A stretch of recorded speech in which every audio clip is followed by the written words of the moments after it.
presidente desta sessão, nesta sexta-feira, matinal aqui, nossos telespectadores da TV Senado, ouvintes da Rádio Senado, nossos servidores aqui atenciosos da mesa e da segurança. Nós amanhecemos hoje com a notícia de uma intervenção na segurança pública do Rio de Janeiro. Não é um fato corriqueiro, é um fato extraordinário e, mesmo eu não sendo senadora do Rio, às vezes brinco, sou a quarta senadora porque ajudamos muito, como todos poderiam ser o quarto senador, as demandas do Estado do Rio de Janeiro. O vice-governador Francisco Dornelles é do meu partido, a quem eu respeito muito, um grande político, parlamentar, senador que foi, ministro de Estado, mas essa notícia, mesmo não sendo representante do Rio de Janeiro, ela é preocupante sob vários aspectos. Primeiro, do aspecto institucional, segundo, do aspecto político, do aspecto da gestão e das apreensões que, num ano eleitoral, com desafios gigantescos que temos aqui no Congresso, o que significa uma intervenção em relação à própria atividade legislativa.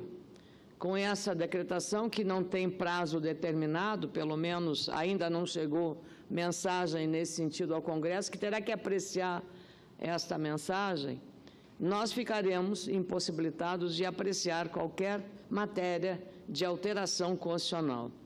Como se isso não fosse pouco, basta lembrar que, precisamente, aquilo que o próprio governo considera prioridade, que é a reforma da Previdência, ela fica empacada na Câmara dos Deputados, onde está sob apreciação e com data marcada para ser votado. Prudentemente, o presidente da Câmara, Rodrigo Maia, pelas informações que temos, se opôs a esta intervenção no Estado do Rio de Janeiro, exatamente para não comprometer aquilo que ele já havia colocado na agenda e no calendário das decisões importantes da Câmara Federal, matéria que depois virá para cá. Mas esse não é apenas o aspecto. Penso que os problemas do Rio de Janeiro são graves, gravíssimos do ponto de vista da segurança, foram, digamos, colocados no período de Carnaval, embora com muita frequência nós tenhamos notícia de assassinatos ou de mortes de policiais militares, policiais civis, cidadãos comuns, cidadãos inocentes, crianças, balas perdidas, mas devem ocorrer iniciativas muito relevantes do ponto de vista da gestão. Aliás, o próprio governador Pezão admitiu que no Carnaval o acúmulo e a repetição de arrastões, de assaltos em pleno Sambódromo ou próximo a Sapucaí, junto aos blocos, assaltos desses arrastões, houve um equívoco, um erro admitido pelo governador, e na política isso é muito importante, quando se reconhece um erro cometido, que houve falhas no planejamento do policiamento durante o Carnaval. O Carnaval do Rio de Janeiro é um acontecimento que o mundo inteiro acompanha e está atento pela beleza, por tudo que ali acontece no Sambódromo, uma criação, aliás, lembre-se sempre de Leonel Brizola, quando foi governador do Rio de Janeiro. E aquele calendário, esse calendário do Rio de Janeiro, do Carnaval do Rio de Janeiro, continua sendo uma grande atração. Mas aí nós, quando vemos turistas estrangeiros, turistas brasileiros, aqui de Brasília mesmo, sendo assaltados, temerosos disso, consideram que a cidade é maravilhosa mesmo. O Rio de Janeiro é a cidade maravilhosa, mas não oferece segurança. Então as pessoas se assustam e já prometem deixar de visitar o Rio de Janeiro. O que nesse caso uma força-tarefa poderia resolver o problema sem recorrer a uma força extrema, que é uma decretação de intervenção no Estado sob o comando militar. Eu penso que as Forças Armadas têm tido um zelo e uma preocupação muito grande, mesmo quando a Força Nacional de Segurança é convocada, sobre a contaminação que, eventualmente, aqueles soldados que estão dentro dessa tropa da Força Nacional podem sofrer ao assédio do crime organizado. Não há dúvida sobre estes riscos. É preciso também, do ponto de vista institucional, que essa intervenção tenha prazo muito curto, para evitar a contaminação, como eu disse, das instituições militares, e para isso será seguramente aproveitado pela oposição com razão de sobra sobre o ato, apesar de reconhecermos claramente as dificuldades pelas quais o Rio de Janeiro está passando. Mas não é só o Rio de Janeiro. O meu estado do Rio Grande do Sul, ante as dificuldades financeiras, mesmo tendo conseguido aprovar um regime especial para uma renegociação com o governo federal, talvez esteja impossibilitado, porque depende da Assembleia, a aprovação de outras medidas que estão, digamos, são exigências para a formação deste novo acordo. Então, ainda assim, policiais militares no meu estado, professores recebendo salários com atraso. É uma situação difícil, mas há um esforço para evitar esse tipo de ação radical, que é uma intervenção no estado como o Rio de Janeiro, uma vitrine, um cartão postal do nosso país. Triste a situação que chegou o estado do Rio de Janeiro. Mas, como eu quero repetir, possivelmente, ações administrativas, envolvendo a parceria com o governo federal, estados e municípios do Rio de Janeiro, a Prefeitura do Rio de Janeiro, que agora também foi abalada por um temporal violento, mortes com ventos de mais de 100 km por hora. Então, o Rio de Janeiro precisa de um olhar diferente, que não necessariamente de uma intervenção. Também penso que seja desnecessário, e no momento de dificuldades financeiras que está a gestão, seja ela federal, do desajuste que houve no Estado brasileiro, por gestões que levaram ao caos no país, com uma situação de absoluta ingovernabilidade. Os estados estão padecendo, e os municípios ainda mais, porque são os primos pobres da federação. E é nesse cenário de dificuldades que é preciso, sobretudo, muita prudência, muita temperança e muita cautela para evitar medidas radicais que venham a criar mais dúvidas sobre a população, quando deveria receber mais tranquilidade. Criar uma secretaria para cuidar da segurança me parece também um ato que não convém ao momento de dificuldade que estamos passando. Ora, se temos um Ministério da Justiça, se temos um Gabinete de Segurança Institucional, se temos a Presidência da República com os seus diversos gabinetes, temos o Ministério da Integração Nacional, temos o Ministério das Cidades, todos esses podem fazer um comitê conjunto para auxiliar, para dar atenção, para ajudar a gestão nessa área de segurança em estados como o Rio de Janeiro, ou como o Ceará, recentemente também vítima de um ataque do crime organizado. E é preciso fazer investimentos maciços, investimentos em inteligência e informação. Nós estamos pecando muito, porque o caso do Rio de Janeiro, a falta de informação é que gerou a situação de caos no Carnaval. E, por isso, é preciso um investimento cuidadoso em tecnologia, em informação e inteligência. Enquanto não tivermos isso, o crime organizado vai ganhando do Estado brasileiro. Vai ganhando porque está mais preparado, com armas, com poder, com toda a, digamos, a tecnologia necessária. Se usa um celular dentro dos presídios para orientar o cometimento de crimes e orientar as ações criminosas desses bandos, seja com assaltos a bancos, a cofres, nos caixas eletrônicos, assaltos nas estradas, com ônibus ou com cargas, tudo isso está dentro de um espectro que, tendo informação, tendo inteligência, o governo pode chegar primeiro, como aconteceu no estado do Paraná, chegar primeiro e abortar uma ação criminosa que muitas vezes pode fazer não só seguranças, mas também policiais militares, policiais civis, cidadãos comuns, inocentes que estão trabalhando, crianças sendo atingidas, como acontece com frequência no Rio de Janeiro, por balas perdidas. Então, eu penso que existem muitos caminhos para que o governo possa, numa parceria entre o governo federal, o Estado do Rio de Janeiro ou outros estados que venham como já aconteceu, a sofrer esse processo. Rio Grande do Norte, aconteceu também em Alagoas, aconteceu no Ceará mais recentemente, e são administrações de governos de partidos diferentes. Ceará é o Partido dos Trabalhadores, Alagoas, o Partido do PMDB, Rio Grande do Norte, da mesma forma. Não se trata de uma questão de agremiação, mas um problema e um desafio conjunto de todas as forças da sociedade, de qualquer Estado que está enfrentando essa grave situação, caótica situação na área da segurança. Uma pesquisa feita por sindicatos dos policiais rodoviários, policiais federais, policiais civis no Rio Grande do Sul, mostrou que 77% dos porto-alegrenses têm medo de sair às ruas à noite. Isso é um dado alarmante. Uma cidade, nossa capital, a minha capital, alarmante do ponto de vista do receio que tem as pessoas de sofrerem um assalto. E isso decorre exatamente da falta de policiamento e da falta da organização. E justifica-se isso pela escassez de recursos financeiros dos estados e também dos municípios com as suas guardas municipais. Ontem veio aqui o vice-prefeito de Caxias do Sul para exatamente pedir o nosso apoio, porque a Guarda Municipal, são quase 150 agentes que integram a Guarda Municipal de Caxias do Sul, uma cidade icônica para nós, uma cidade muito importante na Serra Gaúcha.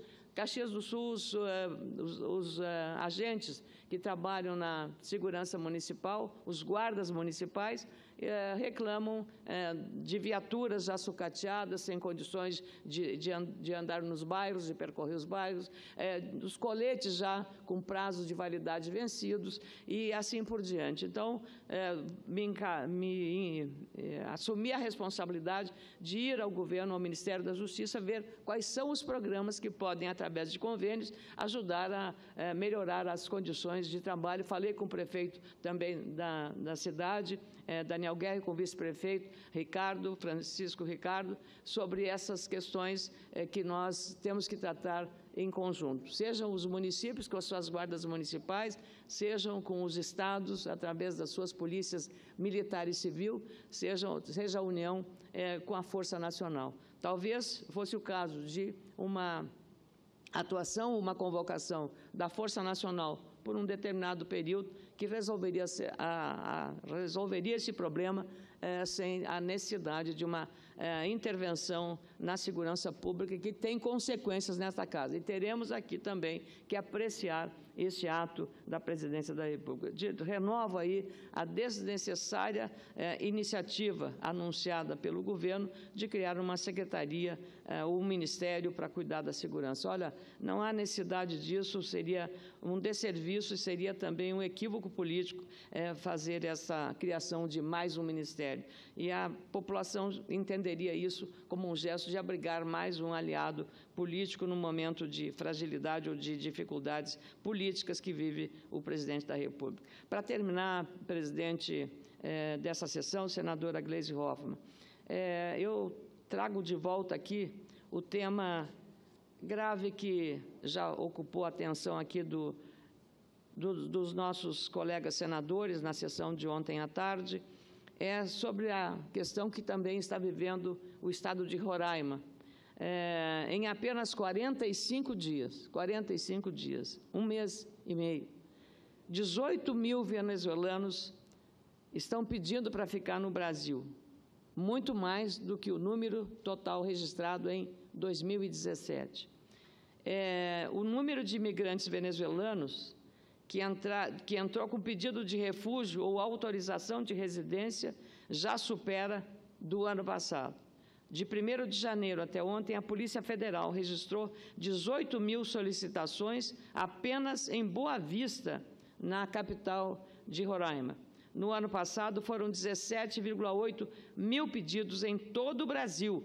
Um estudo da Polícia Federal mostra que há engenheiros, médicos entre esses imigrantes, quando se imaginava que que estavam ali, primeiro, pessoas despreparadas, de serviços de nível médio ou básico de educação, mas agora, nos registros da Polícia Federal, que tem a responsabilidade do controle da imigração, estão percebendo que também profissionais liberais, com essa especialização na engenharia e na medicina, também estão chegando.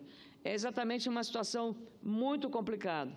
E uma matéria publicada ontem mostrou que esse perfil dos imigrantes que fogem do governo Maduro e da aguda crise que a Venezuela enfrenta é variado e não se resume a parcelas da população de baixa escolaridade e de regiões periféricas. É o que mostra o estudo da Polícia Federal, feito com base numa amostra de 3.000 refugiados venezuelanos que chegaram ao Brasil no ano passado. É exatamente a situação que está vivendo, também a emergência decretada para Roraima, em função da falta de estrutura para acolher, inclusive com problemas de epidemia, o risco de epidemia com sarampo, que foi identificado numa criança que veio da Venezuela. E uma matéria, para terminar, o caso da Venezuela é uma coisa grave, uma matéria publicada no jornal The Washington Post. Eu vou tratar de ler esta matéria porque ela revela um pouco a situação dramática que a Venezuela está passando e que, lamentavelmente, não é reconhecida por muitos aqui no Brasil que louvam e aplaudem o regime e a ditadura de Maduro. Sem comida, é o texto da matéria, pais entregam filhos para a adoção na Venezuela. Quer ver os meninos? Perguntou-me Magdelis Salazar, assistente social, e me levou a um playground cheio de crianças. Estávamos em um dos maiores orfanatos da Venezuela, logo após o almoço. O espaço era uma corrida de obstáculos de crianças abandonadas. Um garotinho de 3 anos estava sentado em um velocípede. Era chamado de gordo, mas quando foi abandonado, há alguns meses, era pele e osso. As taxas de pobreza e fome aumentaram à medida que a crise econômica na Venezuela deixou as prateleiras dos supermercados vazias. Prossegue a matéria do The Washington Post, que foi reproduzida pelo jornal O Estado de São Paulo no dia 15 deste mês. Alguns pais não podem mais sustentar a família e estão fazendo o que era impensável, abandonando os filhos. As pessoas não conseguem mais comida, estão abandonando os filhos, não porque não os amam, mas exatamente porque os amam, disse Salazar, assistente social. Antes de minha viagem à Venezuela, é a narrativa do repórter que fez a matéria, eu já ouvira falar que famílias estavam entregando seus filhos para instituições. Mas foi um desafio encontrar realmente as pequenas vítimas. Meus pedidos para entrar em orfanatos do governo ficaram sem resposta. Uma encarregada da Agência de Proteção à Infância confidenciou que a visita seria impossível. Minha colega venezuelana, Raquel Krieger, levou-me à Fundana, um imponente complexo de concreto no sudeste de Caracas. Sua família fundou o orfanato e um centro de acolhimento de crianças em 1991 e sua mãe era diretora da instituição. Raquel havia trabalhado como voluntária. As crianças acolhidas tinham sofrido abusos ou sido abandonadas. Não há estatísticas oficiais sobre o número de crianças abandonadas por razões econômicas, mas entrevistas dos funcionários da Fundana e de 9 outras organizações indicam que são centenas de casos em todo o país. A Fundana recebeu 144 solicitações em 2017, um aumento em relação aos 24 de 2016. A maioria dos pedidos está relacionada a dificuldades econômicas, pais entregando os filhos aos orfanatos. Não sabia mais o que fazer, disse Angélica Pérez, de 32 anos, mãe de 3 crianças. Recentemente, ela apareceu na instituição com o filho de 3 anos e as 2 filhas, de 5 e de 14 anos. Ela havia perdido o emprego de costureira e o filho mais novo pegou uma grave doença de pele em dezembro, mas o hospital não tinha remédio. Então, ela gastou todo o dinheiro que tinha para comprar pomada. Angélica planejava deixar as crianças no centro, sabendo que ali seriam alimentadas e ela poderia trabalhar na Colômbia. Esperava um dia tê-las de volta. Normalmente, as crianças podem ficar no centro por 6 meses a 1 ano, mas depois são colocadas sob a guarda de uma família ou para adoção. Você não sabe o que é ver um filho com fome, não tem ideia. Eu me sinto responsável, como se tivesse falhado com eles, mas tentei de tudo, não há trabalho e eles estão ficando cada vez mais fracos. O relato dramático dessa mãe, a Angélica, que deixou as crianças no centro. Durante anos, a Venezuela teve instituições públicas encarregadas de crianças vulneráveis e abrigos para as que necessitavam de proteção. Assistentes sociais, no entanto, afirmam que hoje as instituições estão desmoronando, algumas em risco de fechamento por falta de recursos. Assim, cada vez mais, os pais vêm deixando os filhos na rua ou imigrando para o Brasil, como está acontecendo lá em Roraima e outras regiões da Amazônia. Leonardo Rodrigues, que administra 10 orfanatos, afirmou que, anteriormente, as crianças vinham de lares onde haviam sofrido abusos mentais ou físicos, mas, em 2017, seus orfanatos receberam dezenas de telefonemas, cerca de 2 por semana, de mães desesperadas, desejando entregar seus filhos para que pudessem ser alimentados. A demanda é tão alta que muitos orfanatos têm até lista de espera. Esse é o quadro dramático e, contra fatos, não há argumentos. O jornalista do The Washington Post, que fez essa matéria, traz ao conhecimento de todos os leitores do jornal, mas agora reproduzida pelo jornal Estado de São Paulo, uma realidade que nós também não conhecíamos, mas que sabíamos das dificuldades e da gravidade de uma ditadura sanguinária que está levando as pessoas, pais e mães, a entregarem os filhos porque não têm comida para dar-lhes no dia a dia. Obrigada, presidente.